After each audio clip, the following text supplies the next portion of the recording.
안녕하세요. 굿모닝 성공투자의 아침 김은수 앵커입니다.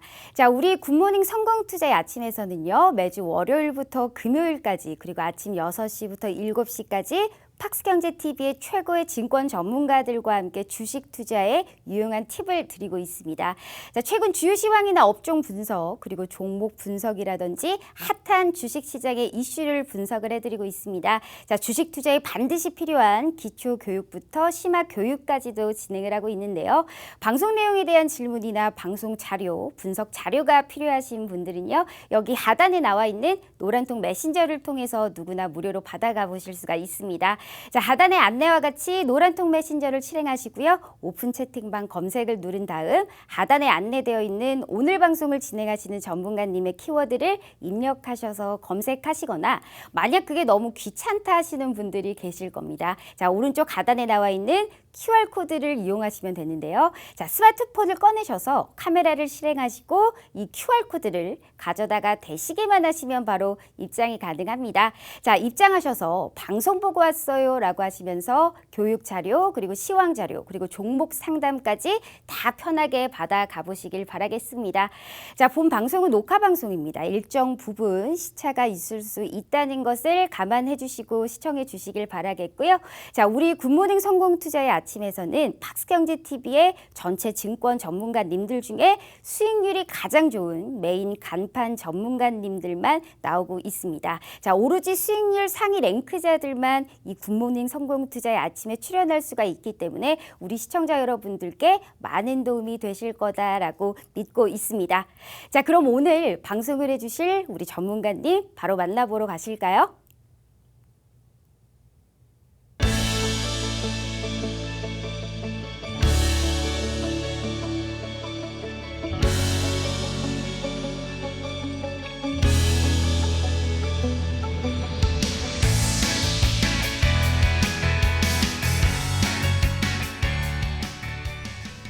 네, 안녕하세요. 굿모닝 성공투자의 칼리 전문가입니다.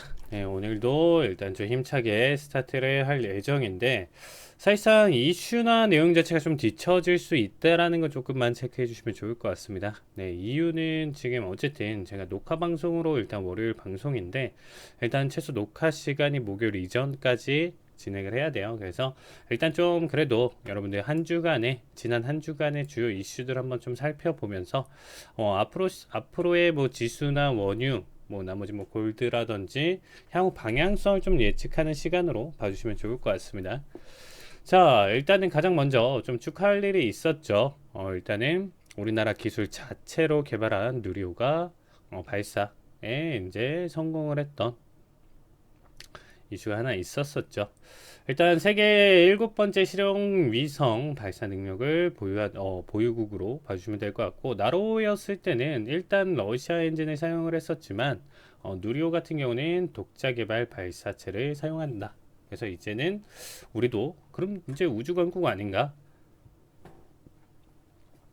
라고 생각하실 수 있는데 아직까지는 강국이라고 언급하기에는 격차가 아직도 좀 너무 큰 상태다. 하지만 지금 현재 글로벌 우주 개발 계획 등에 이제 참여할 입장권을 손에 쥐고 있는 상태다라고 봐주시면 되겠습니다. 자, 그리고 일단 올해 들어서 일단 가장 큰 이슈인 러시아 우크라이나 안 짚어볼 수가 없겠죠. 일단은 러시아 우크라이나 상황이 어떤지 그리고 글로벌 경향은 어떻게 바뀌고 있고 현재 이 이슈가 영향을 미치는 요인은 무엇인가 등을 좀 한번 보도록 할 텐데요. 일단 먼저 전황이 어떻게 변해왔는지 일단 보도록 하겠습니다. 일단 먼저 전쟁 초기 국력과 군사력의 이제 좀 압도적인 차이로 당연히 러시아가 뭐 단기간에 뭐 하루 아니면 빠르면 3일 뭐 늦어도 일주일 안에 일단은 전쟁을 끝낼 것이다. 장악을 하면서 끝낼 것이다 라고 생각을 하면서 그렇죠. 이 지금 속공 전술을 통해서 이제 키이우를 향해서 이제 침공을 했었죠. 일단 명분 자체를 보시면 먼저 나치 세력 추출이랑 그리고 이제 우크라이나 내부에 러시아인 보호 명분으로 이제 쳐들어왔죠. 일단 전쟁 초기만 하더라도 서방은 물론 국제사회가 우크라이나를 지원하기에는 너무 빨리 전쟁이 끝날 것이다라고 예상을 했었는데 말 그대로 그래서 사실상 이제 단기간에 끝나는 거에 이제 기도를 해준 상황이죠. 뒤에서 응원만 하고 있었던 상황인데 생각보다 일단 전쟁 상황이 이상하게 흘러왔죠. 러시아의 공세가 생각보다 약하고 오히려 우크라이나의 이제 반격이 좀 거세지면서 키우 함락에 이제 시간이 걸리게 된 거죠. 물론 동남부 지역 같은 경우는 이제 친러시아 세력이 있어서인지 공세는 강했습니다만 키우 외곽에서 러시아군이 더 이상 진격을 못하는 상황이 왔습니다. 이때다 싶은 미국과 서방 세력들이 이 당시에 이제 러시아의 길을 죽여놓기 위해서 전략물자 등 본격적으로 이제 지원하기 시작을 했었죠. 그러면서 오히려 이제 북부전선에서는 우크라이나군이 이제 러시아를 완전히 국경 밖으로 이제 밀어내는 것에 이제 성공을 합니다. 다만 러시아는 전략을 바꿔서 속공보다는 이제는 지공과 폭격을 위주로 하는 전략으로 변함과 동시에 전력을 이제 동남부 지역에서 집중하기 시작을 했었죠. 그래서 4월 말부터 같은 경우는 서서히 이제 동남부 지역에 이제 러시아 점령 지역이 점차 늘어가고 있었던 상황이죠. 이쪽 부분에. 일단 근데 다만 북부전선과 이제 동부전선이 만나는 지점에서는 일단 우크라이나군이 이제 선전을 하고 있었습니다. 사실 그곳은 러시아의 이제 관심 지역은 아니었거든요. 지금 상황이 특히 전선 상황에서 일단 러시아가 추구하는 목표 자체는 과거 2014년에 합병했었던 크림반도 지역과 그 육상 이제 영토선이라고 봐주시면 돼요. 그곳을 제대로 활용하려면 땅으로도 이제 국경이 열려 있는 것이 편하니까. 지도상으로 보면 일단 지금 이미 목적은 거의 달성했는데 왜 전쟁이 지금 안 끝나지?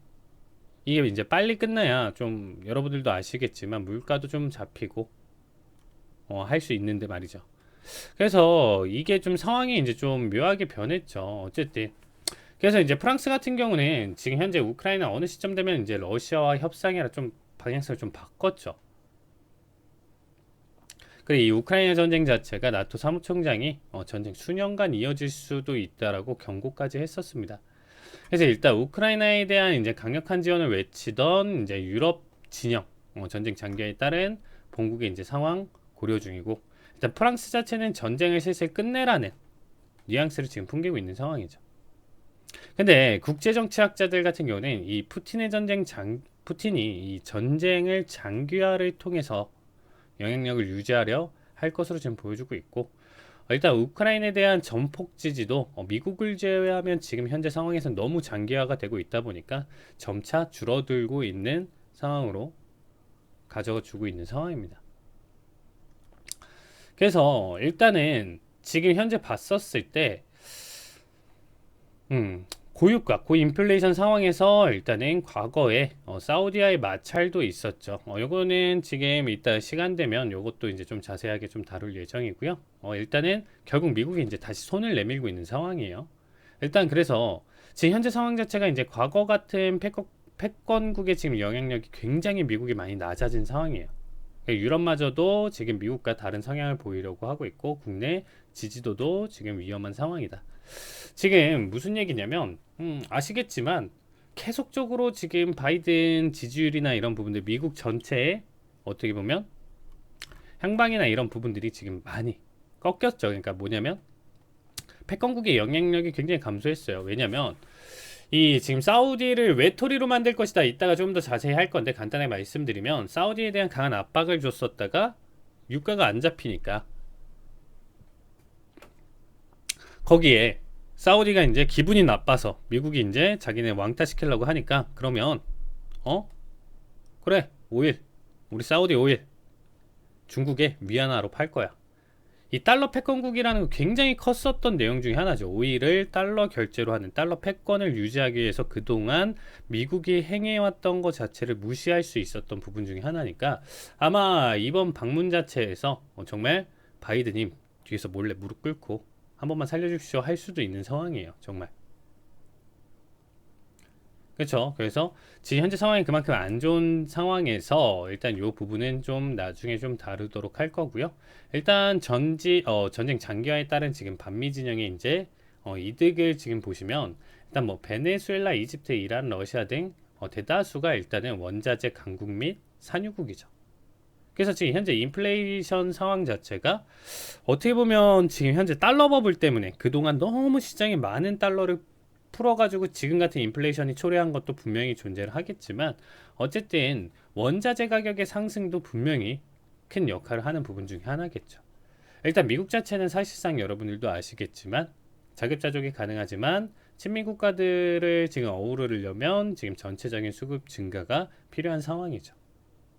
그래서 원자재, 에너지, 곡물을 일단 무기로 해서 일단 친미 국가들을 이제 떼어내려는 러시아와 중국의 지금 움직임이 계속적으로 이어지고 있는 상황이다. 그래서 이제 각국의 이익이 일단 더 중요해진 현 상황이죠. 그래서 뭐 프랑스도 지금 노선 틀고 하는 거, 어쨌든 자국 내 지금 현재 리스크도 너무 크기 때문에 남의 나라 지금 뭐 세계 평화 도와줄 지금 여건이 안 돼요, 전 세계적으로. 그래서 일단은 미국, 러시아, 미국이 이제 러시아와 중국 이번에 확실히 누르지 못하면 글로벌 영향력에 심각한 타격을 가져갈 수밖에 없기 때문에 어쨌든 지금 계속적인 지원을 할 수밖에 없는 상황이고요. 러시아 같은 경우는 이제 다들 힘들지, 적당히 이 정도 하고 끝내자, 안 그러면 너네 고물가로 다 죽어, 우린 계속 조절하고 제한해가지고 현재 물가를 계속 유지할 거야, 우리는 돈 많이 들어와, 우린 많이 벌었어, 이렇게 지금 하고 있는 거죠. 그래서 이제 서방 정치권에 대한 압박을 하고, 실제 물가 상승으로 인한 지금 기득권 세력의 지지율이 떨어진 상태에서 이렇게 지금 강한 압박 자체가 굉장히 부담으로 작용되고 있는 상황이다. 프랑스 지지율 같은 경우는 프랑스 같은 경우는 지지율은 떨어지고 물가도 잡아야 되는데, 그래서 우크라이나야, 우리도 지금 힘드니까 좀 적당히 하고 끝내자 라고 지금 생각하고 있는 거죠. 그래서 일단은 뭐 독일 같은 경우, 그리고 뭐 이제 사우디 같은 경우는 우리가 살인국가라고, 미국? 그래, 어떻게 그렇게 해봐 한번. 원유 결제 우리 위하나 아니면 또 다른 통화로 받아버릴 거야 라고 하면서 미국의 압박에서 지금 벗어나서 독자적인 노선을 걸으려고 하니까 바이든이 직접 사우디를 지금 방문하려고 하고 있는 상황이죠. 뭐 일본 같은 경우는 뭐 미국 형님, 우리 재무장 좀 할게요. 일단은 러시아, 중국 동쪽에서 좀 견제해야 하는데 저희가 도와드리면 좋잖아요, 이러면서 지금 재무장 하려는 움직임을 가져가고 있다, 이렇게 봐주시면 되겠습니다. 자, 우크라이나 지금 장기화는 이제 개연성이 충분이라는 주제로 가져왔는데, 자, 러시아 중국 전쟁 장기화에 본인들 영향력 증대에 도움이 되는 상황이죠. 어떻게 보면 오히려 지지율 자체는 더 높아지고 있는 상황이잖아요, 이전보다도. 이제 미국을 제외한 동맹국들, 우크라이나가 이제 땅 주고 빨리 휴전하길 바라는 거죠. 왜냐면 우리 살 길도 바쁘다는 거예요, 각자 나라. 너네가 아니고 나도 지금 현재 이거 못 잡아서 우리 국민들 지금 곡소리 나고 그렇기 때문에 우리나라 안정이 더 시급한 자리야. 그러니까 니네 빨리 좀 끝내, 이런 상황이고, 미국 본국 상황도 녹록지는 않지만 우크라이나 지원 중단 시에는 이제 미국 글로벌 영향력이 감소할 가능성이 굉장히 커졌다. 그리고 이제 정리를 해서 보면 인플레이션 상황은 이미 시장에 반영된 상태고, 그러나 이제 경기 침체 우려가 이제는 더 큰 상황으로 보여주고 있는 상황이죠. 그래서 하락장 침체장에서 높은 확률로 지금 좀 제가 계속적으로 이제 뭐 수익을 낼 수 있는 방식 자체는 ETF, ETN, 지금 현재 상황에서는 조금 더 중요도가 굉장히 커졌다라고 봐주시면 되겠습니다. 그래서 일단 부동산 지표랑 이제 뭐 향후 전망 지표 이렇게 있는데, 이것도 일단 좀 질문 들어오는 게 굉장히 많았고, 예전에 어떻게 지표를 좀 봐야 되나요? 이 지표는 어떻게 봐야 되나요? 실시간으로 저는 야간에도 대응을 하고 있기 때문에 야간에서 이제 좀 리딩 하다가 이제 발표 시간이 보통 9시 반, 10시 반, 11시, 11시 반 뭐 이 정도 타임이 다 겹쳐 있기 때문에 이런 질문들을 굉장히 많이 받았었어요. 그래서 일단은 뭐 신규 주택 판매, 뭐 기존 뭐 주택 판매, 뭐 주택 허가, 착공, 뭐 이런 얘기들이 굉장히 많죠. 그래서 이런 부분들 중에서 어떤 게 중요도가 높아요, 이렇게 보시는 게 아니고요, 각 부동산의 이제 지표 간의 비교를 하실 수 있어야 된다. 그래서 뭐 신규 주택 판매 증가, 기존 주택 판매 감소는 어떻게, 이 지금 각각의 지표가 증가했고 감소했다라는 의미예요. 그러면 신규 주택 그대로, 이거는 해석대로 가시면 되겠습니다. 기존 부동산보다 신규 부동산이 가격이 더 높은 것이 일반적. 따라서 민간의 소비력이 증가하고 있다고 볼 수 있으며 경기가 좋아질 것이라는 전망이 있다. 얘는 단기간에 충격을 안 줘요. 향후 지금 뭐 몇 개월간의 추세 자체를 이어가는 그 흐름 자체를 큰 그림으로 본다. 그리고 건축 승인 건수 증가, 주택 착공 건수 감소는 일단 국가기관과 민간이 보는 경제 상황이 다르다는 것 의미. 국가기관이 승인을 내주는 거죠.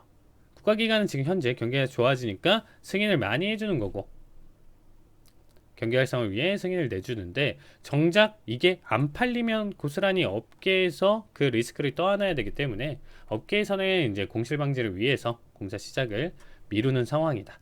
이렇게 봐주시면 되겠습니다.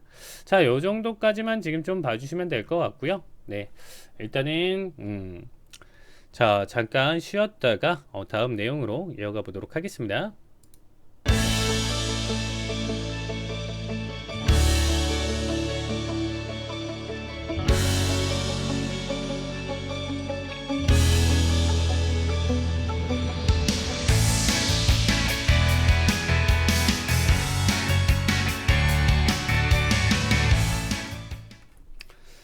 자, 그러면 지금 현재 좀 봤을 때 계속적으로 이제 러시아 우크라이나에 대해서 이제 좀 앞전에 좀 간단하게 설명을 드렸으면 이번에 이제 글로벌 식량난에 대해서도 한번 좀 생각해 볼 필요가 있겠죠. 일단은 뭐 21세기 지금 최악의 생태 위기, 생계 위기.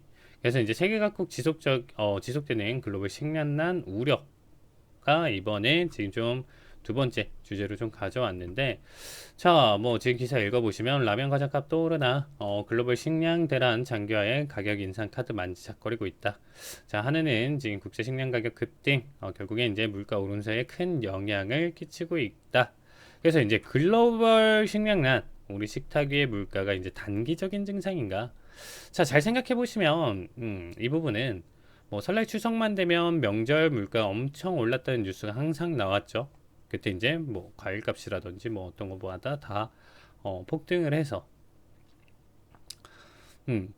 근데 되려 이제 명절에는 오히려 이제 물가 저렴해서 오히려 뭐 이제 그때 타이밍에 맞춰서 뭐 사시는 분들도 좀 계시고 미리 제사 준비하러 가시는 분들 같은 경우는 뭐 사실상 좀 아깝긴 하지만 그 돈 주고 어쨌든 비싼 돈 주고 사서 명절 준비를 하죠. 그럼 뭐 요즘 같은 추세는 좀 뭐 제사에 쓸만한 음식을 딱 맞춰서 사거나 아니면 뭐 식구들이 딱 식사할 정도로만 딱 미니멈으로 좀 잡고 아니면 좀 이제는 제사를 좀 많이 잘 안 가져가는 분위기도 많이 생기고요. 뭐 이런 지금 상황인데 자, 일단은 현재 제가 말씀드리고 싶은 거는 우리나라 지금 현재 우리나라 호남 평야처럼 전 세계는 이제 전 세계 생산량의 이제 대부분을 차지하는 곡창지대가 있습니다. 일단은 뭐 중국 만주 지역과 양쯔강 지대, 그리고 뭐 인도 북서부 지역, 베트남 남부 지역, 그리고 뭐 메콩강 곡창지대 등 여기에 이제 언급되지 않은 지역도 많은데 일단은 지금 3대 곡창지대로 본다라고 하면 우크라이나 그리고 미국 그리고 아르헨티나에서 일단 우크라이나 같은 경우는 뭐 흑토지대 같은 경우가 지금 현재 러시아 전쟁 여파로 인해서 파종 자체가 감소했다고 하는데 거의 못하고 있는 상황이죠. 사실 거의 제로라고 볼 수도 있는 상황이죠. 어떻게 보면. 그래서 이제 흑해 봉쇄로 또 수출길까지 막혀 있는 상황이다. 그러니까 이제 미국 프레리 지역 같은 경우는 지금 남서부 지역에 이제 20년 이상 가뭄이 지속되고 있는 상황이고요. 일단 이제 좀 사진으로 이제 좀 다시 보여드릴 거고, 일단은 아르헨티나 팜파스 지대 같은 경우도 여기도 이제 남부 지역 가뭄이 지금 현재 크게 지속되고 있어서 생산량이 지금 감소. 그래서 우크라이나 같은 경우는 일단은 밀 생산량 35%, 옥수수 54% 감소. 미국 같은 경우는 밀 수확량 21%, 그리고 옥수수 4.3%, 아르헨티나는 뭐 지금 10%대 감소를 좀 보여주고 있는데, 자, 왜 이 세 가지를 좀 주요로 일단은 좀 언급을 하냐라고 했었을 때, 생산은 많이 되는데 이게 본인 국가 먹고 사는데 다 쓰면 의미가 없잖아요. 그래서 사실상 수출량으로 봤을 때는 이 우크라이나 자체가 지금 유럽 전체를 유럽 전체라 좀 하긴 그렇지만 유럽을 먹여 살린다라고 할 정도로 어마어마한 생산량을 좀 자랑을 했었고 미국 프레리 지대 같은 경우는 뭐 말할 필요도 없죠. 그래서 이제 비행기로 완전 농약 치고 비행기로 물 주고 하는 나라인데 그래서 심지어 미국 같은 경우는 옥수수 밭에 들어가지 마세요라는 표지판이 있어요. 그래서 이유는 이제 한번 들어가면 높이가 키보다 옥수수가 높다 보니까 이게 이제 빠져나갈 수가 없는 거예요. 처음에 이제 막 하다가 내가 들어왔던 길로 돌아가자 하는데 이제 그걸 모르고 이제 계속 휘젓고 가다가 사망까지 이른다라고 해요. 잘못하면. 그래서 미국 혹시 방문하시는 분들은 이런 거 좀 조심하셨으면 좋겠고요. 네, 아르헨티나 팜파스 지대 같은 경우는 약간 처음 들어보실 수도 있는데 일단 남미 지역의 식량을 담당하고 있는 지역이다라고 보시면 될 것 같습니다. 이게 이제 아마존 지역이 열대우림에 이제 비가 너무 많이 오는 데다가 고온다습해서 일단 사실상 식량 생산 자체에서는 그다지 도움이 되진 않는다고 합니다. 뭐 토질 자체도 이제 농업에는 맞진 않은 상황이고요. 그래서 일단 아르헨티나 남부 지역에 고원 지역에 이제 곡창지대가 있습니다. 문제는 이 세 지역이 지금 다 좋지 않다라는 거죠. 결론은 현재 상황이 수확량이 계속적으로 지속적으로 감소되고 있는 상황이다. 그래서 지금 먼저 보실 게 미국 가뭄 상황 한번 보시죠. 지금 이렇게 지금 빨갛게 표시된 지역이 바로 가뭄 지역입니다. 자, 중앙에 있는 일단 가뭄 지역은 거의 이제 한반도 3개 가까이 들어가고도 남는 지역이에요. 특히나 옥수수 같은 경우는 가뭄에도 잘 버티는 종임에도 불구하고 생산량이 30% 이상 감소했다라고 해요. 근데 우리가 지금 아까부터 계속 이제 옥수수 얘기가 나오고 있는데 일단 이 옥수수를 좀 보셔야 하는 이유는 이게 옥수수 자체가 이제 사람이 먹는 것 이외에도 다 가축 사료랑 그리고 이제 바이오 연료로 좀 많이 쓰이기 때문에 이 지금 현재 에너지랑 그리고 육류 가격과도 어떻게 보면 굉장히 밀접하게 관련이 있다는 점을 인지를 해주시면 돼요. 이 역시도 추가적으로 파생하는 인플레이션의 역할을 한다. 그리고 이게 이제 아르헨티나 상황이에요. 이미지를 보시면 저희 마치 우리 좀 여러분들도 아시겠지만 소금 사막 뭐 이런 데 있죠. 그런데 이미지 같지만 저기가 이제 바로 아르헨티나 곡창지대 팜파스의 현 상황입니다.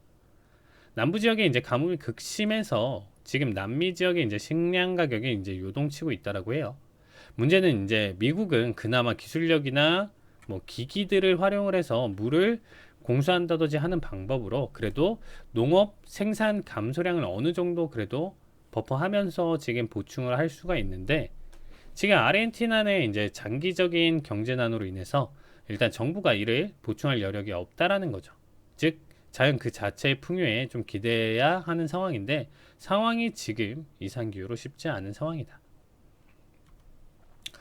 왜냐면 지금 현재 중동 지역에 지금 보시면 중동 지역 지금 집중적으로 보여주고 있는데 식량난이 굉장히 심각하다라고 해요. 그래서 식량 생산액이 낮은 뭐 이라크, 사우디, 예멘, 요르단 등의 이제 대다수가 일단은 산유국이라는 점.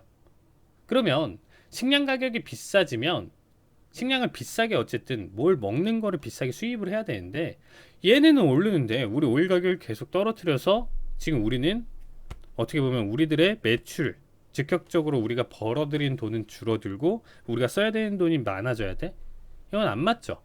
그래서 현재 산유국들이 오일 가격을 낮추지 않는 이유 중에 하나로 또 봐주시면 될 것 같습니다.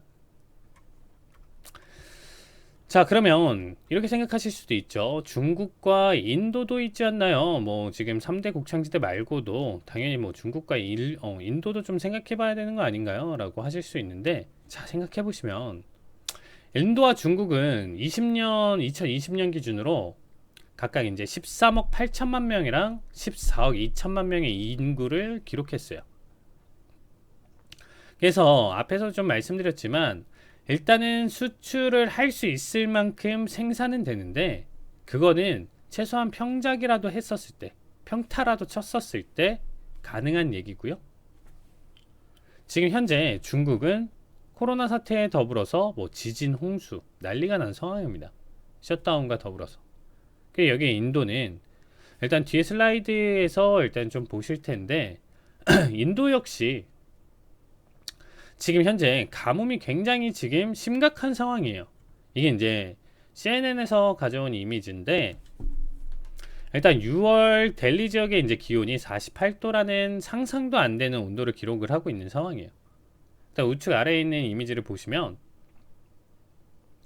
일단 가뭄이 적당하면 그냥 표면만 갈라지는 상황인데 아까 그쵸? 제가 여기처럼 표면만 살짝 갈라지는 적당한 가뭄이라는 표현이 좀 그렇지만 근데 여기 이제 이미지를 한 번 더 확대해서 보시면 여기 보시면 정말 지금 뭐 올라왔죠. 막 그냥 한번 긁은 것처럼 올라왔죠. 그러니까 이렇게까지 지금 올라온 거니까 지금 수분이 지금 심토층 수분까지 다 고온으로 지금 현재 증발이 돼서 48도잖아요. 그래서 심토층 제일 안에 깊숙이까지 이제 수분이 다 고온으로 증발을 해서 지금 이렇게 우둘투둘하게 올라온 상황입니다. 지금 전 세계적으로 정말 안 좋은 상황이죠. 그래서 일단은 인플레이션이 이미 식량부터 좀 시작되었다라고 보셔도 되겠죠. 어떻게 보면 일단 이상기후에 대한 지금 원인 중 하나가 바로 일단 식량 생산량 감소가 있는 거고요. 일단은 친환경 신재생 에너지로 지금 현재 이상기후를 좀 잡아보려고 했었으나 러시아 우크라이나 전쟁이 발생을 하면서 지금 현재 뭐 뒤에도 제가 이따 3부에서도 좀 언급을 드릴 텐데 이쪽에 이제 집중을 할 수 있는 상황이 아닌 거예요.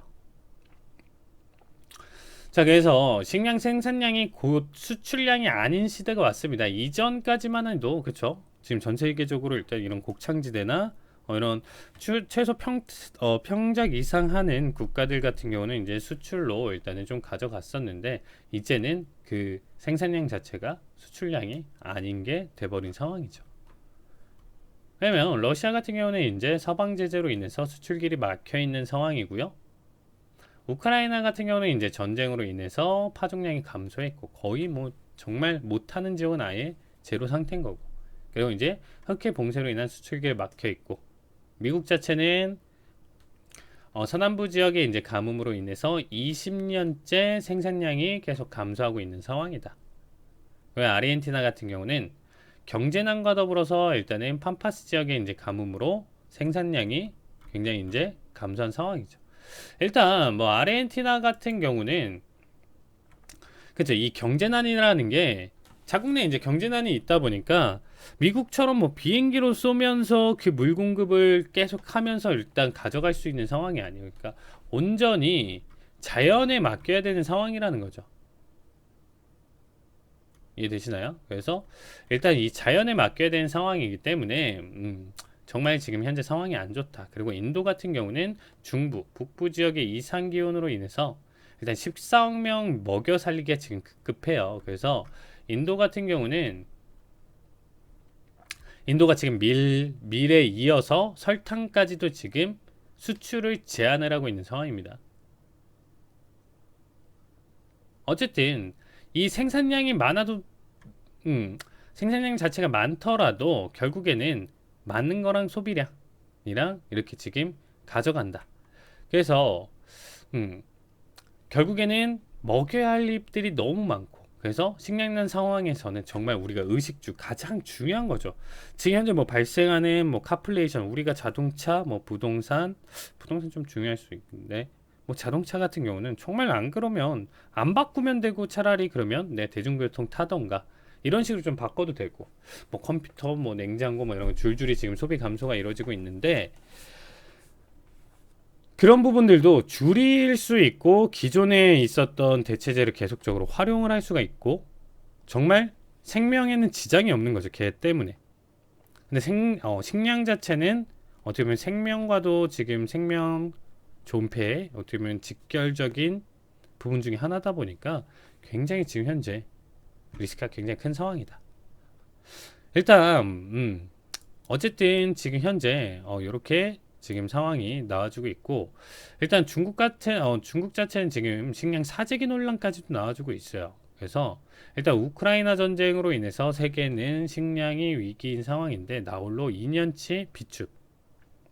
그래서 중국의 매점 행위에 지금 식량이 식량 국제 가격이 급등의 비판이 잇따라지고 있다. 중국이 좀 이렇게 지금 좀 원유도 그렇고 좀 사재기에 지금 움직임을 좀 많이 보여주고 있는 상황이다. 자, 그래서 결국에는 제가 설명드릴게. 일단 식량, 곡물 관련 이제 종목들을 좀 눈여겨봐야 되지 않을까. 이미 이전부터 제가 좀 설명드렸지만 얘네들은 어떻게 보면 지금 좀 장기적으로 현재 상황이 안 좋은 것만 나와주고 사실상 지난 여러분들이 방송 보신 시점에서 지난주 뭐 코스피 미는 거 뭐 저점 한두 끝도 없이 낙폭을 보여주고 있는 상황이죠. 뭐 미국도 사실상 뭐 할 것 없이. 그래서 경기 침체 우려로 인해서 일단 하락장 마감 시에 가장 안전한 투자처는 지금 뭐 생활 필수 품목, 식량, 물, 전기 이런 관련 기업들은 사실상 지금도 늦진 않았다라고 생각이 들고 있는 상황입니다. 자, 일단은 잠깐 또 쉬었다가 3부 마저 이어서 설명드리도록 하겠습니다.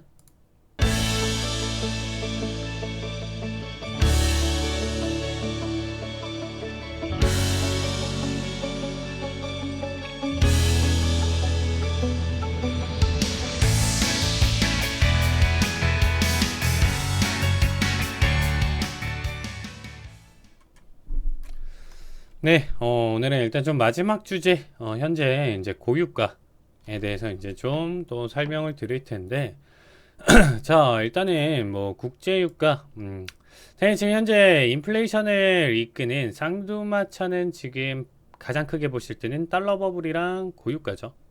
물론 이 내용 속에 앞에서 설명드렸던 러시아 우크라이나 이슈도 껴 있고요. 뭐 곡물 가격도 껴 있는데 일단 이 부분 중에서 일단 유가를 이 부분 지금 시간에 좀 살펴보도록 하겠습니다.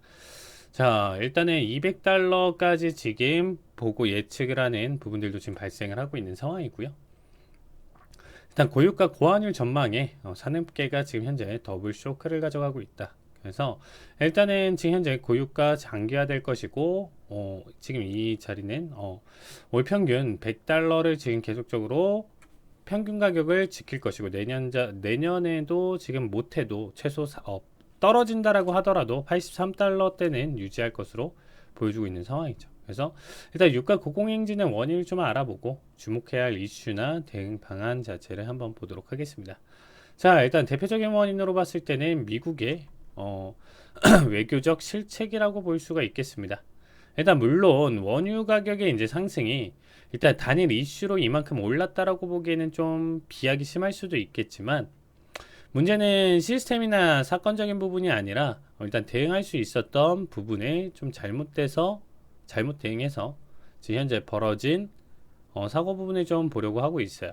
일단 해당 차트를 보시면 일단 원유 수출량을 통계로 낸 차트입니다. 일단 2017년 자료였기 때문에 지금 조금 역전이 됐다라고 해요. 그래서 일단 조금 차이는 있다라고 봐주시면 될 것 같고요.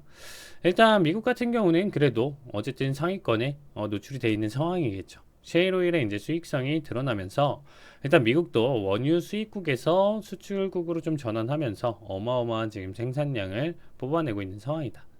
그리고 이제 그 다음이 사우디아라비아입니다.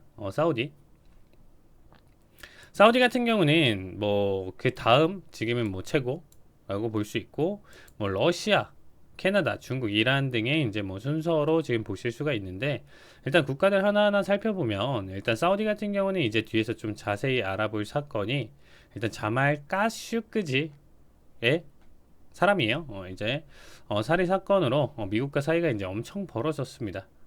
일단 러시아는 다들 뭐 우크라이나 침공으로 인해 지금 현재 제재가 이루어지고 있는 상황이고 뭐 사실상 캐나다 같은 경우는 뭐 전통적인 우방국이니까 별일 없고 중국은 뭐 다들 아실 겁니다. 지금 미국과 패권 전쟁을 하는 국가는 단연코 봤었을 때 가장 미국의 위험이 되는 가장 동등하다고 표현하기 좀 그렇지만 패권 전쟁을 하는 국가는 중국이죠. 최근에 일단 러시아가 대두되긴 했었지만 당연히 현재 과거 소련만큼의 위상을 보여주지 못하고 있는 만큼 미국의 가장 큰 경쟁 상대는 중국입니다. 사이가 좋을 리가 없죠. 그다음 이란 같은 경우는 뭐 여기도 다들 아시겠지만 뭐 핵 관련 제재가 계속적으로 이어지고 있는 상황입니다. 즉 산유량 상위권 국가들 중 4개국이나 어떻게 보면 미국과 사이가 지금 벌어진 상황이에요. 특히나 사우디 같은 경우는 전통적으로 보시면 미국의 이제 우방국이었는데 이번 이제 자말 카슈크지 사건으로 인해서 바이든 정부 들어서서 사이가 극악으로 치달았어요. 그래서 일단 그 내용 한번 지금 좀 살펴볼 텐데, 자, 이 사람이 이제 사우디아라비아 언론인이고 워싱턴 포스트의 이제 칼럼니스트로 일단은 활동했던 사람인데, 얘는 이제 반정부 성향과 이 빈살만 왕세자를 비난을 했었던 사람이에요. 근데 이제 가장 지금 이슈가 되고 있었던 게 카슈크지가 이제 전 부인과 이혼하고자 해서 이제 자국 총영사관 방문 후에 실종이 되는 사건이 터키 언론에 최초 보도가 됐습니다. 자, 일단은 뭐 사우디 지금 왕실 소유의 전세기 2대 요원 15명과 함께 리야드 공항에 도착해서 터키 이스탄불에 도착을 했는데, 일단 이 사람이 전 부인과 이혼하고자 자국 총영사관을 방문, 그리고 이제 2시간 30분 뒤에 이제 외교관 번호판에 이제 차량 6대와 요원 15명을 태우고 그리고 이제 총영사관을 떠났습니다. 근데 이상하게 이제 이때 관사 직원들의 이제 당일 갑작스러운 휴무 지시가 있었어요. 그리고 이제 해당 용의자 중 한 명이 같은 달 18일 날 교통사고로 사망하는 사건도 발생을 했습니다. 자, 그러면 자, 쭉 읽어보시면 지금 제가 설명드린 거 알겠지만 어떤 느낌이 드시나요? 일단 뭐 누가 죽인 것 같으세요? 느낌이 오죠? 근데 이제 사우디 등을 딱 보면 어떤 것 같네요? 솔직히 지금 사우디가 지금 이렇게 말하는 것 같거든요. 사우디 입장에서 아, 귀찮게 그냥 더 알려고 하지 마 라는 생각이 들죠. 그래서 지금 일단은 그런 상황이었었고, 그리고 이제 국제적 당시 상황은 이제 전통적으로 이제 사우디와의 관계가 이제 터키는 서운했다. 일단 오스만 투르카의 이제 아랍 계열 대립, 그리고 이제 사우디 빈살만 왕세자 강력 비난을 했었고, 일단 이 살해 배우로 살해 배우 용의자로 지목을 했었어요. 특히나 이제 타국에서 살인을 사주를 시켰던 거기 때문에 강력하게 비난을 했었던 당시 상황이었었죠. 일단 우리나라도 뭐 사실상 비슷한 선례로 본다라고 하면 예전에 북한의 김정남 암살 사건도 일단 말레이시아 공항에서 사건이 벌어져서 일단 말레이시아에서 이제 북한에 엄청나게 항의하고 했었죠. 이건 정말 뭐 안 걸리면 모를까, 걸렸을 때는 이제 상대국에 대한 엄청난 외교적 결례가 되는 거죠. 자국도 아니고 타국에서. 안 그래도 일단 터키와 사우디 같은 경우는 일단 과거 역사적으로 이슬람 종주국인 아랍 세력과 근대 시대에 이제 아랍의 지배자였던 오스만 투르크가 일단 뭐 사이가 안 좋습니다. 그 이제 사우디 관련 지금 보시면 일단 사우디 사건 발생 이후에 이제 사우디 국무장관 같은 경우에 이제 즉각적으로 이제 이거를 부인을 했었고요. 카슈크지 총영사관 방문 이후 이제 정상적으로 나갔다라고 즉각 부인을 했었던 상황이었습니다. 자, 뭐 영사 내에서 뭐 몸싸움 중 우발적으로 사망했다, 시신을 협력자에 넘겨 처분했다, 뭐 좀 약간 좀 애매하죠. 일단은 자, 일단은 그리고 이제 미국 같은 경우는 트럼프 정부 때 이제 사우디는 우리의 이제 맹방, 그러나 사건은 우려스럽다, 약간 이제 좀 멀리 떨어져서 좀 그래도 본 상황이었고, 일단 폼페이오 당시 국무장관 같은 경우는 관련자들에 대한 책임은 물어야 할 것이라고 왕세자와 통화를 했다라고 하고 있습니다. 근데 바이든 정부 들어와서 일단은 카시크지 살해에 대한 이제 강력 비난을 했고, 그리고 국제적 왕따 만들 것, 여기서부터 어떻게 보면 지금 사이가 틀어진 거에 대한 내용 자체가 나와주고 있죠. 그래서 빈살만 왕세자가 뭐 어마어마한 돈을 가지고 있다 보니까 여러 가지 사업을 하겠죠. 큰 돈으로 해서 이제 주도 이제 여러 가지 프로젝트에 미국 기업 다수 불참하는 일이 있었습니다. 이게 정치가 굉장히 무서운 거죠. 특히나 이제 정당이 바뀐 경우에는 이전 정부의 이제 정책을 아무리 잘했다라고 하더라도 그대로 가져올 수는 없거든요. 특히나 지금 뭐 인권 등의 문제로 일단 세계를 옥죄는 정책을 해오던 민주당 같은 경우는 일단 트럼프가 일단 넘어가려 했다는 것만 해도 강하게 걸고 넘어져야 하거든요. 그런데 이제 타이밍이 참 하필 이런 상황에서 저렇게 됐던 게 문제였죠. 자, 일단 고유가로 지금 일단 상황이 역전됐습니다. 그쵸? 압박 주고 사우디에다 니네 외톨이 만들 거야 라고 했었는데 일단 지금 요렇게 지금 현재 미국의 이러한 움직임에 사우디는 반발을 하는 거죠. 그래서 그래 니는 우리 이렇게 왕따 시키고 이렇게 할 거야 라고 하니까 사우디 입장에서 그래 알았어. 그러면 우리는 중국과 일단은 이 수출하는 이 원유를 니는 달러 말고 우리 맘대로 위안화로 결제로 논의할 거야. 사우디 수출의 원유 전체 수출의 4분의 1이 중국 행이다 보니까 25% 막대한 양을 차지하죠. 그럼 이제 중국 같은 경우는 이제 사우디 미사일 개발 사업에 이제 적극 지원을 하면서 어떻게 보면 서로 윈윈 작업을 지금 하고 있는 거죠. 그래서 어떻게 보면 앞에서도 설명드렸다시피 미국의 이제 달러 패권, 미국의 달러화 지위가 이제 하락할 전망, 원유 시장에서 이런 부분들 때문에도 문제가 생기겠죠. 그래서 일단은 지금 미국의 움직임을 발발하면서 달러 결제 원툴이던 유가 결제를 위안화 결제를 추진을 하고 있다. 이렇게 지금 봐주시면 될 것 같고 이런 부분들 때문에도 지금 현재 미국 상황에서는 굉장히 안 좋은 상황이고 그리고 또 오펙 입장에서는 계속 증산하겠다. 우리 증산할 거야. 증산해 줄게. 미국이 너네 증산해. 증산 좀 해. 지금 지금 오일 가격 지금 전 세계적으로 힘들어서 인플레이션 이게 전 세계적으로 지금 올라가고 있는 거니까 너네도 결론적으로 장기화적으로 봤을 때 안 좋아. 그러니까 빨리 올려 하는데 알겠어 올릴게 라고 하면서 실제 생산량은 제 오른쪽 도표를 그래프를 보시면 아시겠지만 생산량이 생산 쿼터를 따라가지 못하고 있는 상황이에요.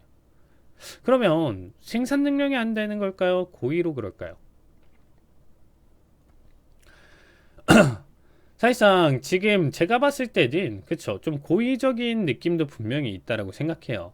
안 그러고서야 지금 이 어떻게 보면 비슷하게 계속 수준을 맞춰야 되는 상황인데 어쨌든 이 이상까지는 생산을 안 하더라도 적어도 생산 쿼터는 맞춰야 되는데 왜? 원유 가격의 지금 상승을 즐기고 있다는 거죠. 이제 오펙 회원국들 같은 경우.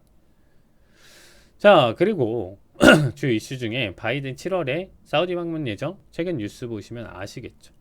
그래서 어떻게 보면 바이든이 그렇게 왕따 시키려다가 이거 잘못된 것 같은데 뉴스를 보시면 사우디를 국제사회에서 왕따 시키겠다고 공언했던 조 바이든 미국 대통령이 돌연 사우디를 방문한다. 그래서 이러한 이슈가 왜 앞에서 나왔는지를 조금 이해가 되실 거라고 보고 있습니다. 사실상 지금 인플레이션과 유가에 항복한 뉘앙스죠. 왜? 바이든도 노력을 많이 했어요, 여러분들. 전략 비축률 풀고 뭐 거기다 에탄올 함량 추가시키면서 자기가 친환경 정책을 펼쳤음에도 불구하고 오일 가격 잡으려고 지금 계속 노력을 했는데 수개월간 지금 노력했는데 낙폭은커녕 계속적인 상승 그리고 횡보자를 가져가면서 탄탄한 가격을 계속 유지를 해주고 있어요. 그래서 제가 봤을 때는 가서 이제 미안해. 잘못했어. 다시 좀 우리한테 좀 돌아오고 내가 망언을 했네. 이렇게 해서 이제 무릎 꿇고 사과도 할 수도 있을 것 같아요. 안 보는 상황에서.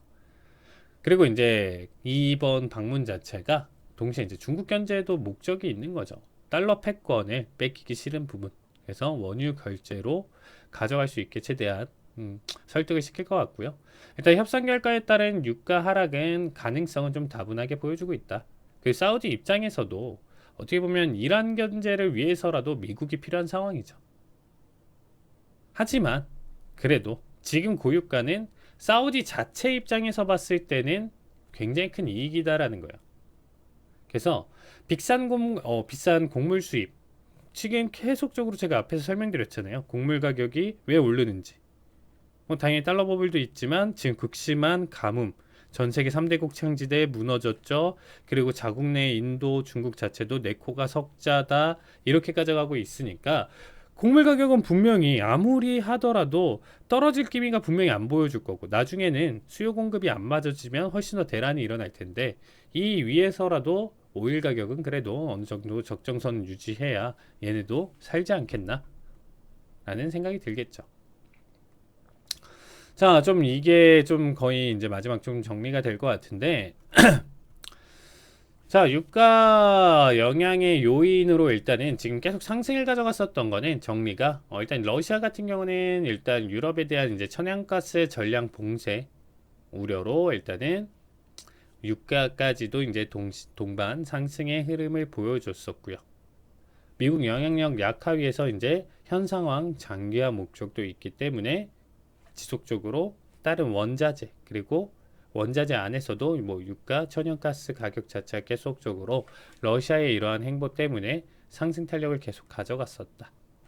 오펙 같은 경우는 생산 쿼터는 매번 올려놓지만, 우리 올릴 게 하지만 정작 생산량 자체는 계속 못 맞춰주면서 유가 가격 상승에 견인을 하고 있죠. 일단 불안전한 중동 정세가 있는데, 일단 뭐 리비아 같은 경우는 카다피 축출 이후에 이제 서방이 거의 방치하는 바람에 각기 이제 무장 세력이 날뛰고 있는 상황이에요. 얼마 전에도 원유 생산량의 차질이 생긴 뉴스가 나왔었죠. 그리고 이제 예멘 반구는 워낙 유명하고요. 정말 하루도 조용할 날이 없는 지역인데, 그나마 이제 평화로운 지역이 사우디였죠. 문제는 일단 미국이 하자는 대로 얘네가 정말 말을 들을까가 의문인데, 아마 이제 미국이 상당한 양보를 해야 될 텐데, 그 내용이 이제 증시 시장 참여자들이 내용을 보고 어떻게 해석할지가 굉장히 좀 중요한 상황 중에 하나다. 그리고 일단 돈 자체로 봤었을 때 양적 완화다 계속적으로 우리가 그동안 시장에 2008년부터 해서 코로나 쇼크까지 더불어서 너무 많이 풀려있는 이 달러 때문에 어떻게 보면 원유 가격의 상승이죠. 가격의 상승을 초래했다.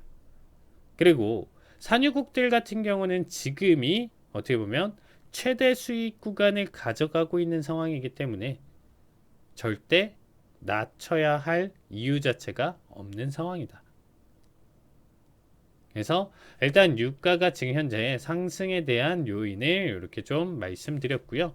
그 외에 이제 하락에 대한 요인이나 이런 부분들 궁금하시면 제가 노란톡방에서 일단은 기술적 분석과 추가적인 내용 자체는 더불어서 설명드리겠습니다. 네, 오늘 여기까지 보고요. 네, 다음 주에 뵙겠습니다. 네, 감사합니다.